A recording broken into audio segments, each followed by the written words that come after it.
Gente, bom dia. Eu sou Humberto de Campos, da Agência Servidores, e na manhã desta quarta-feira nós estamos aqui no Sind Receita para conversar com o presidente Antônio Geraldo de Oliveira Seixas, né, Antônio? Isso.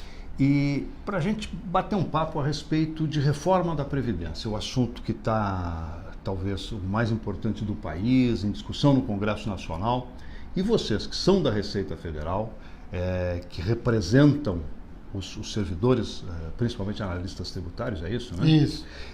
Vocês têm dados concretos. Reforma da Previdência é necessária ou não? Bom dia. Bom, a reforma da Previdência, no viés que o governo tem colocado como solução para o problema da crise fiscal, do nosso ponto de vista é um equívoco, porque mesmo que essa reforma passasse, a nossa perspectiva é que isso não vai resolver o problema fiscal. A nossa visão de acordo até com a CPI que houve lá no Congresso Nacional, ficou demonstrado que o tal déficit não existe. Mas isso é uma questão até, de certa forma, até superada, porque é o seguinte, mesmo que existisse o déficit, a reforma da Previdência, a Previdência Social, ela tem que ser olhada sob outro enfoque. Primeiro, não do mercado, né? Então, o caráter solidário da reforma, ele tem que ser preservado, né? Então, por exemplo, o fato de querer tirar as regras da Previdência da Constituição, isso já demonstra um ataque frontal à própria dignidade dos trabalhadores. O governo tem dito que retirar essas normas da Constituição representa, na verdade, a dinâmica social. Então, toda vez que a coisa muda, do ponto de vista da sociedade, por exemplo, em relação à idade, sobrevida, esse tipo de coisa, se mudaria as regras. Mas, na verdade, o nosso entendimento é totalmente ao contrário.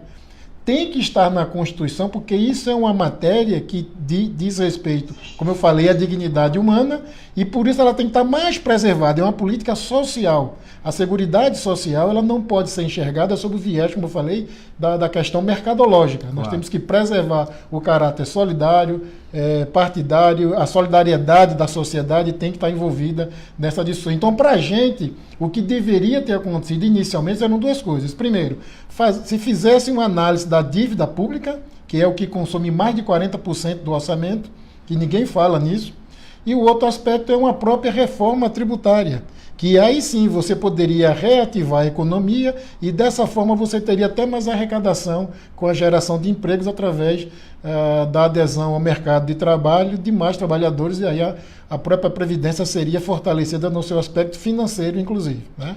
Parece que vocês têm um compromisso muito grande de tentar conscientizar o parlamentar. Como é que é feito esse trabalho? Tem uma estratégia? Tem, nós temos estado em todos os eventos que tratam da reforma da Previdência no parlamento, né?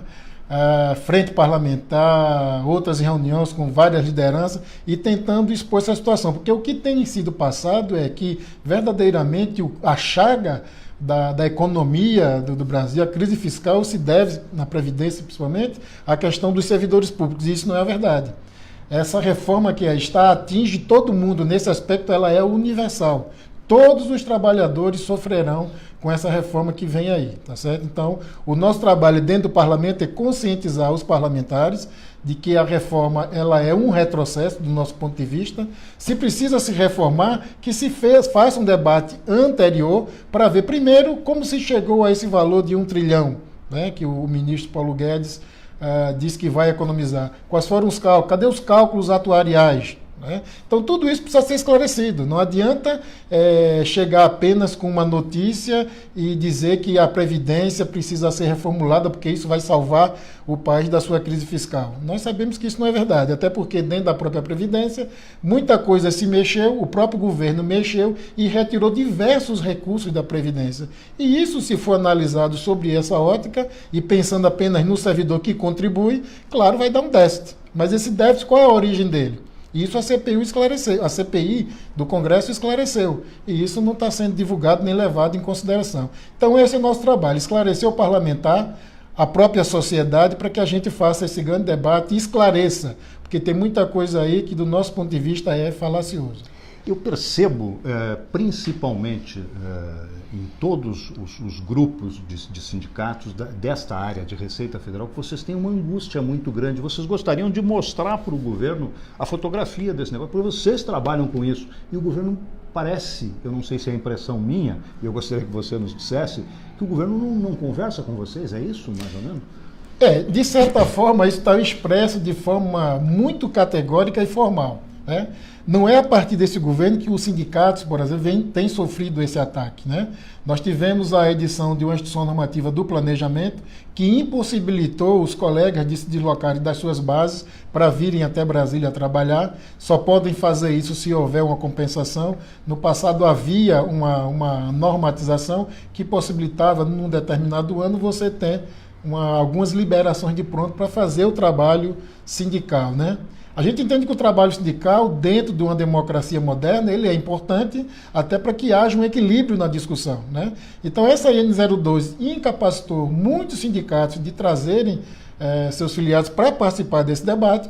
Nós tivemos agora, recentemente, a edição da MP 873, um absurdo do nosso ponto de vista, porque o absurdo chega a tal ponto que a gente pensa assim: se na exposição de motivo o governo diz que a ideia dele, a exemplo do que aconteceu no passado, é separar o Estado da Igreja, e agora é dar autonomia à atividade sindical, nós também gostaríamos, né, que a nossa consignação, que essa MP impossibilitou ser feita na folha de pagamento, outras consignações que lá existem também, como a questão do consignado dos aposentados, também fosse feito da mesma forma. Então vamos separar também o Estado do mercado, né? Vamos pedir que os bancos, ao invés de consignarem na folha, também cobrem diretamente através de boleto. Então, assim, é uma discussão que não é feita, né? O governo, através da sua Secretaria de Gestão, até editou uma carta diretriz onde diz que vai abrir diálogo com os sindicatos, e isso não foi feito. E além disso, uma medida totalmente autoritária. Por quê? É uma MP encaminhada ao Congresso sem discussão nenhuma, uma matéria que inclusive poderia ter sido feita por PL.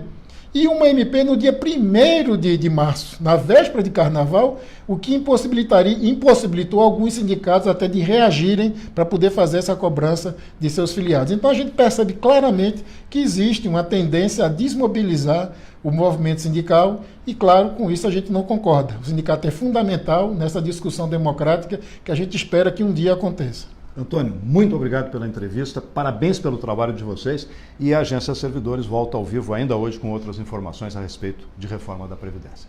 Obrigado.